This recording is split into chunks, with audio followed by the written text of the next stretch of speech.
Région de Semnan, au nord de l'Iran. Il est 22h45 le 5 octobre. Un séisme de magnitude 4,5 frappe la zone en plein désert. Les secousses sont ressenties jusque dans la capitale, Téhéran, à 170 km de là. Le pays a beau être une zone sismique d'ampleur, une rumeur émerge alors sur X. La Terre aurait tremblé à cause d'un essai nucléaire organisé sous terre par le régime. L'info est même relayée par des journalistes du monde entier. This morning, Twitter exploded with claims that Iran has conducted its first ever nuclear test. Une psychose alimentée par la montée des tensions entre Israël et l'Iran.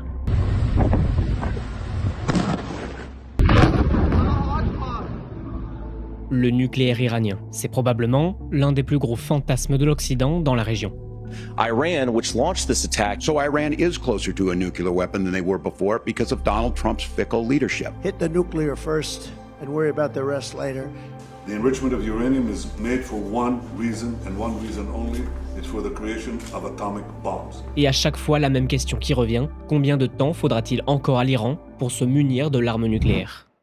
Pour y répondre, il faut d'abord comprendre comment on fait une bombe nucléaire. En bref, l'ingrédient principal d'une bombe nucléaire, c'est l'uranium hautement enrichi. Une version modifiée de l'uranium qu'on trouve dans la nature, que l'on centrifuge pour la rendre fissible. Depuis des décennies, c'est à ça que travaille l'Iran, tandis que d'autres travaillent à l'en empêcher. Les policiers emmènent la moto piégée qui a tué le scientifique. Il allait monter dans sa voiture quand l'engin a été actionné. La victime, Massoud Ali Mohammadi, était professeur de physique nucléaire à l'université de Téhéran. Professor Feridoun Abbasi were both targeted by car bombs early Monday. Police say the bombs were attached to the victims' cars by terrorists riding motorcycles. Shahriari was killed immediately and his wife sustained injuries. Entre 2010 et 2020, 5 scientifiques nucléaires iraniens ont été assassinés et un autre a été blessé dans un attentat à la bombe. 10 ans plus tôt, plusieurs cyberattaques visent aussi les centrales iraniennes. C'est l'opération Olympic Games.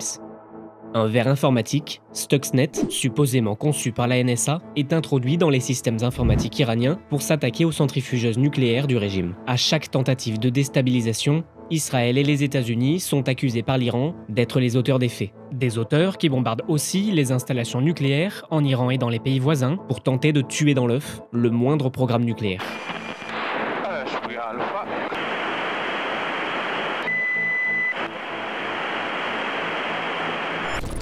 Mais en Iran, le programme n'est jamais abandonné, dotant désormais le pays d'un énorme stock d'uranium enrichi. Déjà largement assez pour produire 3 bombes nucléaires, et plus personne ne semble pouvoir empêcher le régime de finaliser son plan, étape par étape. L'étape actuelle serait-elle celle des essais nucléaires? Souvenez-vous du séisme du 5 octobre. Il pourrait nous donner une réponse.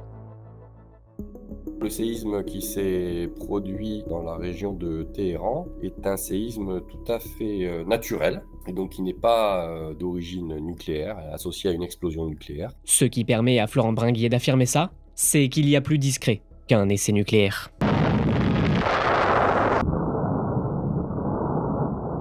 Et ça, même sous terre ou sous l'eau. S'il y avait eu un essai nucléaire effectivement de cette taille, donc énorme, énorme, il aurait été immédiatement détecté, catalogué comme tel, et donc l'information, bien sûr, tout de suite circuler de manière officielle, un essai nucléaire important.